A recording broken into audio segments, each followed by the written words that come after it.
I mean, I'm always very envious of the creativity of your work. So for students who aren't aware of it, Brian's just produced a rewriting of The Time Machine, but in a kind of graphic novel form. Amazing.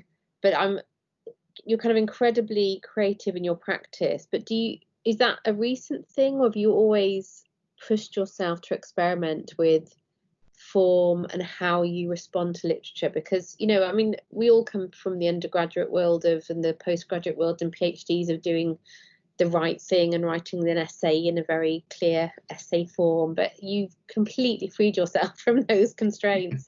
Sometimes you do to both, don't you? But yeah. How do you get to do that?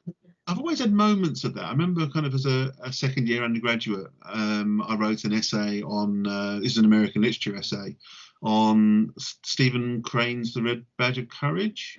And I wrote it using Vladimir Prop.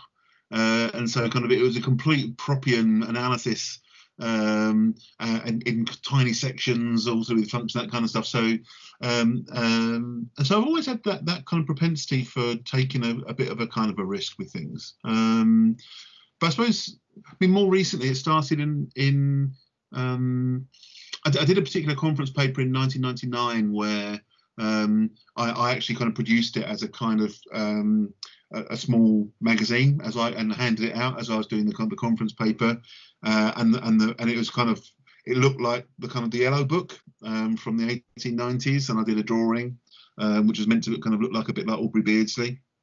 And then about 10 years later, I was writing some material, and it kind of it was on J.G. Ballard and Michael Moorcock and some others, and the form of it didn't work as a straight critical piece of writing. It had to be something else, and it became this kind of piece of writing which has critical elements and fictional elements which kind of combine with one another, and it was written in the form of a deck of cards, 52 pieces, 4 suits. Two of the suits were fictional, 2 of the suits were critical, and I did a kind of lectures on, I haven't done it for a couple of years now, but on contemporary literature on kind of lecture stream, where I did a kind of a cut down version of this, where I basically, and you could randomize it, so everything was kind of possibly randomized, so you could basically have it as a deck of cards and cut the cards, and sometimes I'd ask the students to randomize these things for me, so I'd do them in a random order. These things have been there for about a dozen years, I would say. I've been pushing and moving further into that conjunction of creative practice and writing more explicitly and more formally, and as I said, you know, I'm now doing an MA in art, where in the last kind of month or two I've realised the connections for me between the filmmaking, the sound, the music and stuff that I've always done,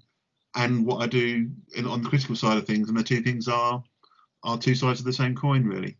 Mm-hmm. And bringing those together is a kind of liberation in a way, except for when you have to put your straight jacket back on and write just a straight critical thing again. But but in fact, the thing I've done for Joe's collection is not that at all. It's quite experimental, and you know, collagistic in form, with some illustrations as well. So that was fun and interesting to do. Yeah. No, it's great. Out in September, folks. Out in September. Yeah. No, it'll be really good, and Jen Ashworth in it as well, and a few people from the department. So yeah, no, it was a fantastic book to be collating and curating. Yeah. I have one final question for you, Brian. Go on then. What is it on your bookcase? Yes, it is a raven. Okay. And his name is Viggo Mortensen. Okay. So I have chickens in the garden. We have chickens in the garden here. We recently, our poor old cockerel died. We just got a new cockerel. Our old one was called Cornelius. We haven't decided on a name for the new one yet, but he's a bit of a strutting playboy, so we haven't decided what he's going to be called. So yeah, our garden's full of birds. So we have chickens and we have all manner of different birds where we live. And so I've now got this kind of also totemic object behind me, and he brings good energy to the room. He's he's not a harbinger of anything deathly or evil. He's a we also have 2 black cats, so if anyone comes to the door who's at all suspicious, we can show them the raven and the 2 black cats and they start running. Very good. Excellent. Brilliant. Okay, great. Well, I hope you've enjoyed that. Yep. I hope everyone enjoyed listening. Yeah. And and we'll check out the other pods if you haven't done already. And there are some other things kind of here in terms of tasks or suggestions for you to do. And hopefully you'll enjoy those and get something out of it. So thanks very much from us. Great. Thanks.